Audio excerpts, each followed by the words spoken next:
सरस्वत्यै नमः। ॐ विद्यादेव्यै नमः। ॐ महाविद्यायै नमः। ॐ वागीश्वर्यै नमः। ॐ भारत्यै नमः। ॐ शारदायै नमः। ॐ वाणीदेव्यै नमः। ॐ ब्राह्म्यै नमः। ॐ ब्रह्मज्ञानदायिन्यै नमः। ॐ ज्ञानरूपायै नमः। ॐ बुद्धिदायिन्यै नमः। ॐ मेधादेव्यै नमः। ॐ स्मृतिदायिन्यै नमः।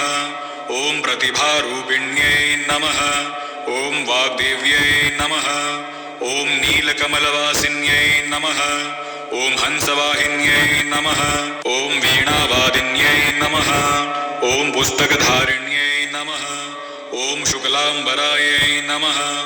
ॐ शुभ्रवर्णायै नमः। ॐ चतुर्भुजायै नमः। ॐ सिद्धिदायिन्यै नमः। ॐ सिद्धसरस्वत्यै नमः। ॐ कलाधिष्ठात्रिदेव्यै नमः। ॐ ललितायै नमः।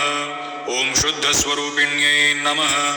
ॐ नादरूपायै नमः। ॐ नादब्रह्ममय्यै नमः। ॐ शब्दब्रह्मस्वरूपिण्यै नमः। ॐ गीताप्रियायै नमः। ॐ सङ्गीतज्ञायै नमः। ॐ रागात्मकायै नमः। ॐ तालस्वरूपिण्यै नमः। ॐ छन्दोमय्यै नमः। ॐ व्याकरणप्रियायै नमः। ॐ वेदगर्भायै नमः। ॐ वेदमातृकायै नमः। ॐ वेदविद्यायै नमः। ॐ उपनिषद्रूपिण्यै नमः। ॐ शास्त्रज्ञानप्रदायिन्यै नमः। ॐ तर्कविद्यायै नमः।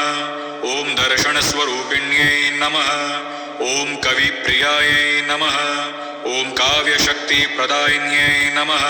ॐ साहित्यदेव्यै नमः। ॐ लेखनप्रियायै नमः। ॐ लेखनीधारिण्यै नमः।